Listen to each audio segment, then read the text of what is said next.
Hey guys, it's Jennie Wolek with the Wolek Group, Keller Williams Realty Advantage in Tulsa, Oklahoma. Today I am so honored to introduce you to Jeff Glover. He really doesn't need an introduction, and you are going to learn so much from him.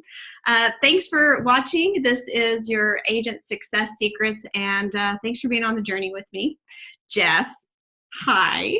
Hi, thanks for having me on. I am so excited to chat with you, and thank you for your time. I know it's valuable. And so Sure. really in our short time together, let's just maximize and get to just the meat of who you are, where you've hmm been, how you've grown, and where you're going from here. Okay. I'll let you just take the stage on, your background, how you got into this crazy business, and I've got some little insight and stories I do want to throw in along the way. Okay. We didn't talk about this beforehand, so all right, we'll see where those go. Well, go ahead and tell everyone where you serve because they'll Yeah. have a referral for you. And go ahead. So I'm from Detroit, Michigan. That would be, I guess you call that our headquarters, but we sell the entire state of Michigan. So Detroit, Grand Rapids, Lansing, Traverse City, Kalamazoo, the major cities in Michigan. We cover all of them. Okay. And I started in the business 2003 as just a real estate salesperson. And from 2003 to 2005, sold close to 50 homes. My first year in the business, I sold 30 homes. My second year in the business, I was on track to sell 45 when I made the decision to get into leadership because a couple reasons. Number one, I was 20 years old and thought I had sales all figured out. So, that ego, right? But also really the calculated reason for that is because I knew one day I wanted to have a large real estate company. And in order to have a large real estate company, I thought it made sense to go learn how to manage, train, recruit, and motivate and coach and so forth. And so about a year and a half into the business, I was very fortunate. I met a husband and wife owner of a large national franchise here in Metro Detroit. They had 16 offices, 600 agents, Paul and Kathy Schweitzer, and they took a chance on me. And they handed me one of their most failing offices. I mean, the previous broker left and opened up his own firm and literally wiped out the office, and there was maybe 8 or 10 agents left. And so they said, if you can turn this around, you got the job. I said, well, what do I have to lose? I know how to sell real estate. I've been doing it for a year and a half, so I'm an expert, right? But I mean, I did obviously have quite a bit of early on success. So I felt like I could teach others how to do the same thing and then learn how to recruit, train, manage. And I did that for a couple of years and turned the office around. And I got the opportunity to become their director of training and recruiting for all of their offices. So it went from managing one office to now traveling to all the offices and recruiting and training and motivating and so forth. So I did that for a couple of years and made the decision in 2008 that I wanted to get back into real estate sales full time. And that was the year that, and even when I was managing, I was still selling. I was probably doing 25, 30 deals a year managing, because I've always felt that you need to have some sort of credibility if you're going to lead people to do things. And so I kept that piece going, and in 2008 made the decision to get out of management and go back full-time into real estate sales. And that year, me and another person closed 102 transactions. And that essentially is what started as Jeff Glover and Associates, and it grew from there. In January 2009, I joined Keller Williams and opened up a mega agent office from day one. And it was a great time to be in real estate, 9, 10, and 11, especially in Detroit. But, there was certainly a lot of learning experiences and so forth through those years. But so that's kind of how I got started. Jeff, you have shared with me your story before real estate. Where did you really get the skills that you have today? It came before you got into real estate. Yeah, so 2 places. I sold consumer electronics for Circuit City. I was a sophomore in high school, and I was there until my senior year. I was number 1 in the state of Michigan for Circuit City. It was a commission-based business, and I learned the basics of selling. When I say the basics, right, it's the features and benefits, right? So here's a product, and here's how it's going to benefit you type of thing. And then from there, I wanted to get into car sales because I wasn't old enough. I was a senior in high school, and I wanted to sell a more expensive product. So no car dealerships would hire me. I mean, I literally walked into car dealerships like carrying my plaques in, and no one would hire me because it's only full-time in that business, or at least back then it was. So I went into a large furniture chain here in the Midwest, Art Van Furniture, and same thing. I lugged my awards and plaques in, and one store said, "No, we're full-time only here. You know, we got a full month training program." And another store basically told me the same thing. And as I was walking out the door, a gentleman who's still a mentor to me today, his name's Eddie Blaine, stopped me. He said, excuse me, come back here. You know, what do you have? What'd you bring in? Like, well, this is what I accomplished in 2 years at Circuit City, and I want to sell furniture because I know the prices of a furniture order is more expensive, whatever. So I sold furniture and learned with all the old time, sales guys, Yeah. I really want to dive deep on this because you shared this story with me and you may not even remember it. And when you shared it, you said out loud, "Oh my gosh, I kind of forgot that was part of my story." And it was because, what did you have to do because you weren't old enough, or you only got the certain kind of orders? Yeah, so they made me, yep. So the policy is we can't hire anyone unless they're full-time, and I was still in high school. So they made an exception, and they put me in the clearance center. So I was only able to work dropped customers, and they handed me a book. It was probably like 4 times the size of this. And this book this was 2001, right? So back then, layaways, Kmart layaways were popular.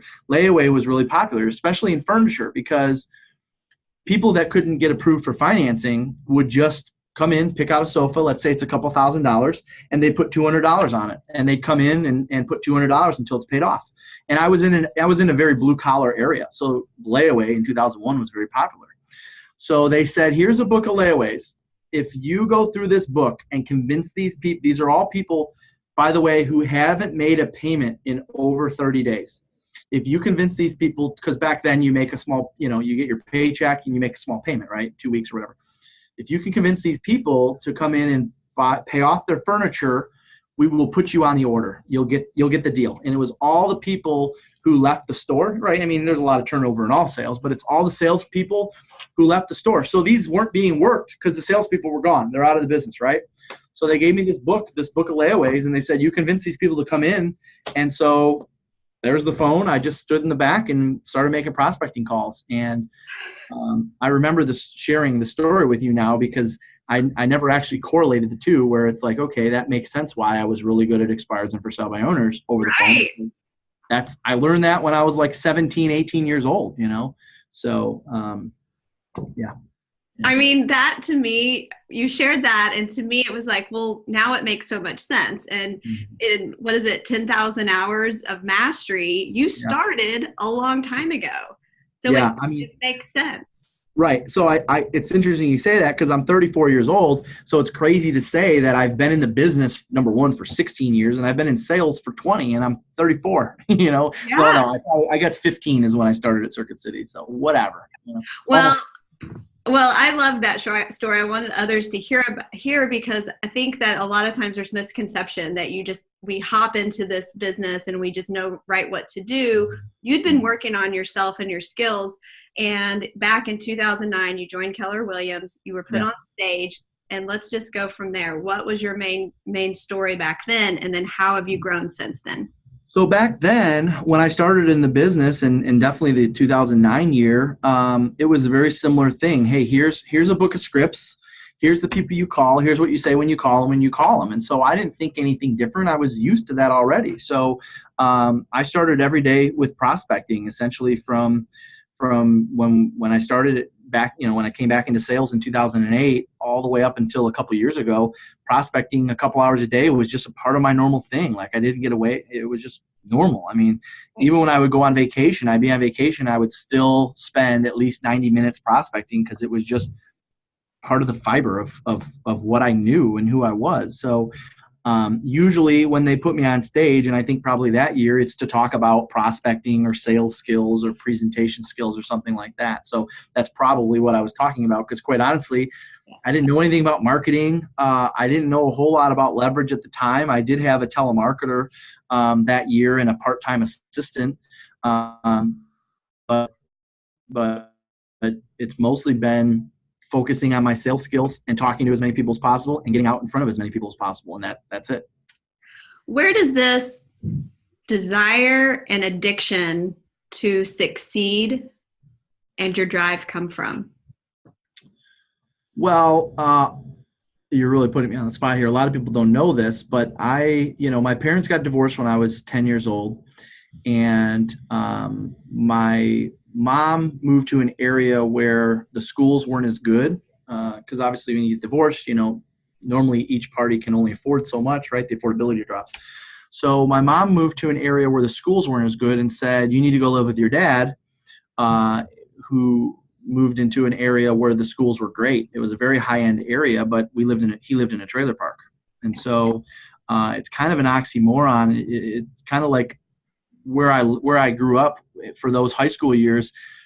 I wouldn't call it the Beverly Hills of Detroit, but certainly like a high-end area, where the average sales price, to give you an idea, the average sales price in Detroit is $200,000. The average sales price in this community was $500,000. So it was living in a trailer park in a high-end area where I was forced I wanted to have what everyone else had. Everyone was always talking about, they got like $1,000 to go clothes shopping. I got $100, right? So I wanted to have what everyone else had, and it forced me to get to work, right away. And so I played football and worked for Circuit City and eventually the furniture store while I was in high school, so I could have everything that everyone else had. And that's worked out for you.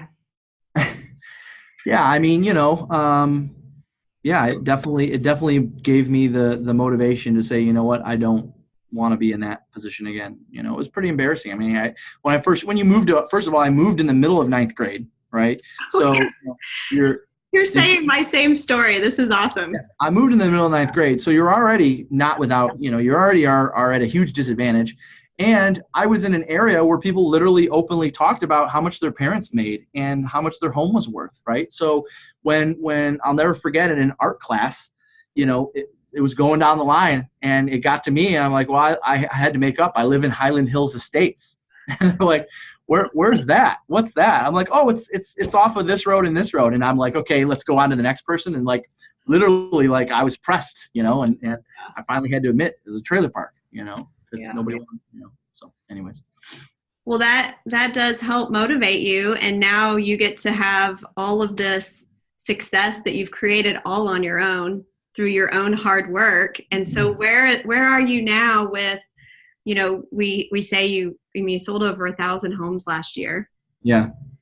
So I'm still in production. That's something I'm not, unlike some of the other guys and gals, I'm not really in a hurry to give that up. I'm still doing personally 130, 140 deals a year myself. I got up to, it was probably 3 years ago, we did 900 transactions and I was responsible for like 200 of those. So I got up to that level. Now I have focused on some other things, so I'm comfortable doing 100 deals a year myself.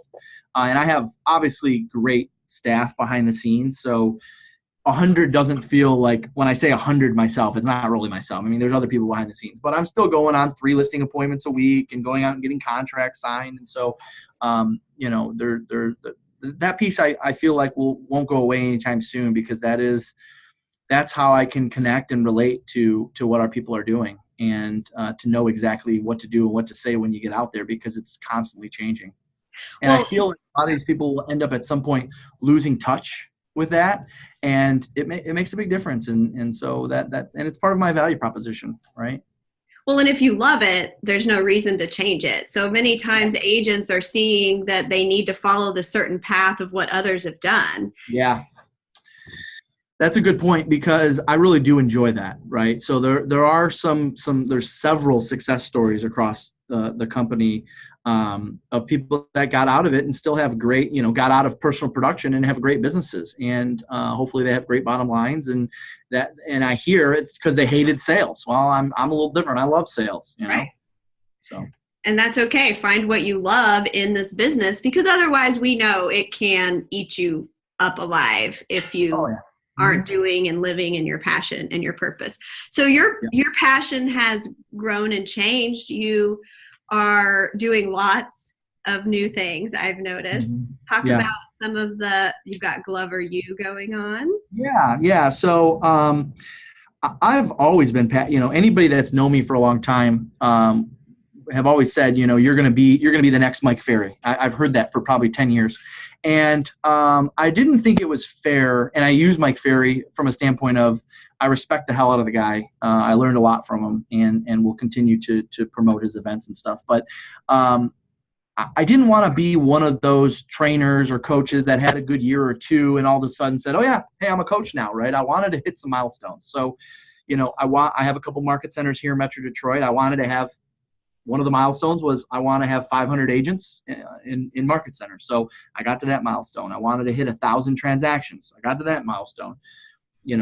At the risk of whatever, I wanted to hit a goal of getting to $1 million in personal income. I got to that goal, right? So I wanted to do 100 deals a year for 10 years in a row. Like, I felt like I needed some more credibility. And so I waited until I had the credibility to say, yes, this is what I'm doing. And so it appears new, but really this is what I've been working on the last 10 years. And so it's a training and coaching organization, and I still have a MAPS coach. So I don't, fortunately we're with a company where abundance is king. And even Gary has said, hey, I support it. You're an entrepreneur. I respect it. And I'll still continue to have a MAPS coach because I need a coach as well. But that's the next chapter for me, if you will.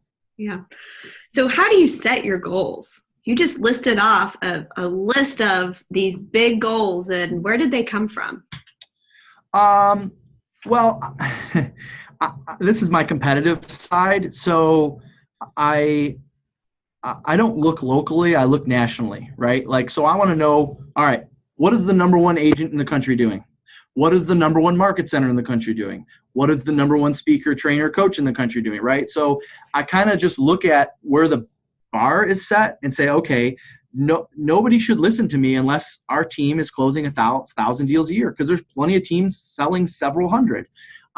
So same thing with personal sales. I didn't feel like I wouldn't have great credibility unless I was, if somebody comes to me and says, hey, I'm doing 25 deals, can you take me to 50? All right, if I'm not still doing 100 deals, I don't have as much, I won't have as big of an impact on that person if I'm not actively involved in it every single day. So I look at what the best of the best in the United States are doing. And that's how I set the bar. Are you hard on yourself? I would say I am from like a physical fitness and a health standpoint, because I really find that I put work and finances in front of that too much. And so, perfect examples of it are, I got this going on in the office, so I got to skip the Peloton today because this is more important right now. So I am pretty hard on myself for that because, we all want to get in better shape, whatever. And I have some great things in place. I've got a poor diet. That's my problem. I actually work out a lot. I just have a poor diet. But it's my choice, the choice that I make to say, you know what, I don't have time to prepare a meal or to cook a meal because I got to do A, B, and C. So instead I'm going to do this. I'm probably hardest on myself in that realm. So I know that all the friends out there in Facebook land gave me so many great questions to ask you, and let's get going. And we may need to come back to some. There were some great ones. They want to know about your organizational chart today, and then I want to throw in and what's it look like in the future, in the near future. So we've got an outside. So we don't have buyer's agents or listing agents. Everyone's outside sales agents. We call them OSAs. So we have an outside sales manager that's essentially responsible for the minutes, the questions, the success of our OSA team. And I still meet with our OSA team. I meet with them for a one-on-one once a month, and he does one-on-ones with them as well. We have 10 a.m. meetings 3 days a week where all of our OSAs are on, and I'm on those as well. So I'm involved with our OSA team. It's probably the most that I'm involved with our team, but we do have an outside sales manager that essentially is in charge of that group. How many of those do you have right now? I looked on your website. There was quite a few. About 25. Yeah. So we got, if you take my 100 out, we got about 25 agents doing 900 deals. So I think that works out to about 28 or 30, somewhere in the low 30s per person productivity. Okay. So then we have an inside sales manager, and her name's Kelly, and her job is to work with our brand new agents. Anyone that joins our firm has to go through the inside sales role. So they have to prospect for sellers, and they have to set listing appointments, and they have to make outbound phone calls. And they work with an inside sales manager for the first 6 months with us. And then after 6 months, they move over to the outside sales role. They essentially get promotion to that role. Then we have a operations manager. That's Taylor. She manages the entire operations team. She's responsible for a whole lot more than that because she's responsible for my schedule. I mean, she's essentially right-hand person, right? So she's got a lot on her plate and is incredibly busy with not only the operations of the company, but also managing the administrative staff. You know, we don't have a big administrative staff. So, you know, for the amount of deals that we do, we only have, I think, an administrative staff of 6, 7, somewhere in there. So it's very efficient. And they're all hard workers and, you know, they all do a great job. So then we have a team of showing agents. So we have 5 showing agents, and the team of showing agents work for our outside sales associates. Essentially, it's not mandatory. It's at their option. And the outside sales associates have a choice to delegate the showings to a showing assistant. If they choose to delegate, what is the compensation to the showing agent? So we take 25% out of the agent side. So if they're on a 50-50, let's say, they go from 50 down to 25%. And we pay the showing agent 20%. Of course, depending on what state you're in, you know, some states, you know, in most states, you have to have a broker pay that. So the broker pays the showing agents 20%, and 5% goes towards their car allowance. So we provide company cars, and that helps us pay for the company car. That's fun. Yep. And then let's see, showing agents into sales shows. And then we have, we don't really call them this, but I mean, we have expansion agents in other offices around Michigan, but they're OSAs, right? They're on the ground salespeople every day, just like the rest of our OSA team.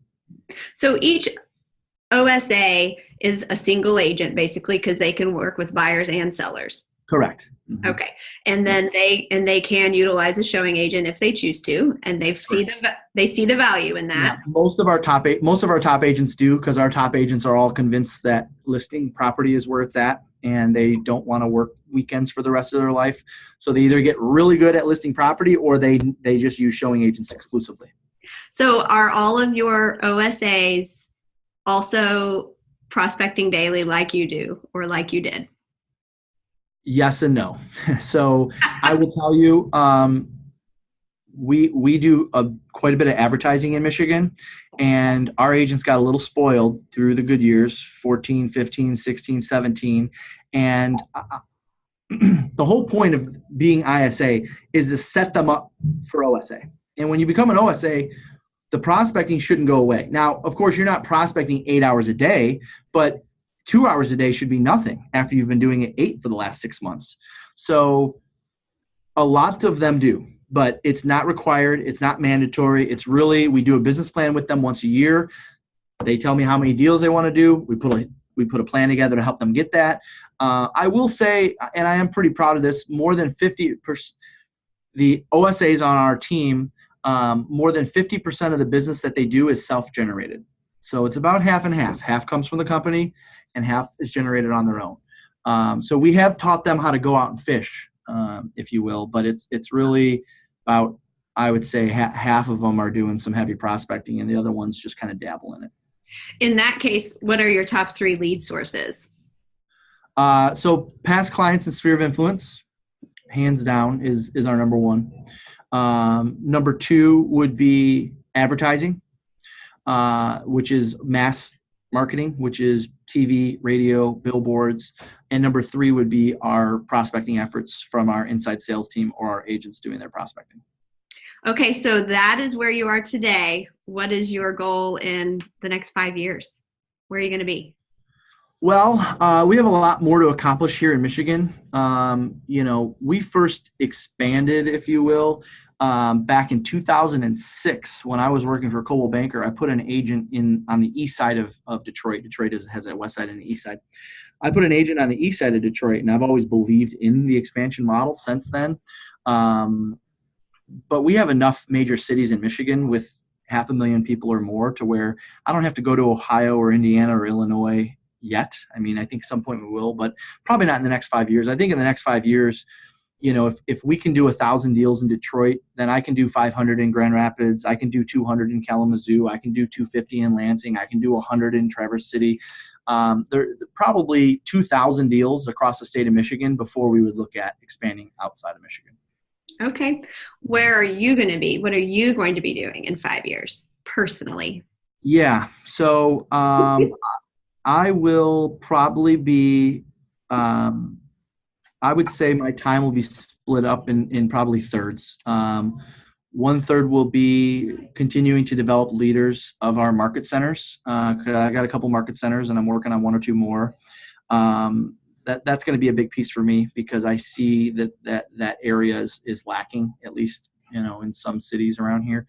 So that's going to be a big piece of my time. Glover U is hands down probably going to be tied for number 1 with JGA as well. So the speaking, the training, and the coaching portion is going to be a major portion of my schedule, which kind of goes hand in hand with JGA because, quite frankly, it forces me to continue to get better at developing our own people, right? So if I'm going to put good product out there, it needs to be proven, and so I need to continue to develop our own people before anybody should listen to me on what we're doing. And I do appreciate you, and I know everyone else does. If you guys don't already like his, for sure you have a Facebook page that you've got. Yeah. So it's just Glover U. So it's Glover space the letter U. We'd love for you to follow us. I'm putting as much content as I can whenever I can think of it. I'm not as maybe polished as you are at it. No, you put some good stuff out there too. But really, I put as much content out there as I can. Well, I love it because you're doing it for me and I'm just tagging my young team. And so they're like, man, that Jeff guy's smart. He knows what he's doing. You're like, oh, I taught him everything he knew. I met him back in 2009. Where do you think he got it from? Well, I have one final question for you, Jeff. Sure. At the end of the day, all of this hard work you've put in, you're so focused, you're so driven, and all around nice guy. I always enjoy my time with you. What's the purpose of all of this for you? I think that there's a strong need for people who can help other people see things that they'll never see. And I don't know how else to put it other than, I'm thinking of the abundance for scarcity thing I put out. I can't tell you how many people I come in contact with that are just naturally leaning towards scarcity. And it's not their fault. It's the way that they were raised. And I have this thought all the time. It's like, gosh, that person is missing a leader in their life. And so I feel like it's my mission, especially when it comes to the scarcity versus abundance, because I'm very, very passionate about that, to be that leader in people's lives, even if it's from 1,000 miles away. Just people need more leadership in their life. And it's my mission to provide as much of that as possible. You're making me cry. That was a great answer, and it was very heartfelt, and I felt it, and I know everyone else will as well. So that everyone can share referrals with you, what's the best way that they can send them to you? They can find me on Facebook, obviously, Jeff Glover on Facebook, or follow us Glover U, but email is probably the best, which it's just Jeff, Jeff, at KW for Keller Williams, Glover.com, Jeff at KWGlover.com. I appreciate you. Thank you. Thank you for having me. Well, if you guys need anything from me, my number's 918-706-9845. Have a great day. Bye. See you later. Bye.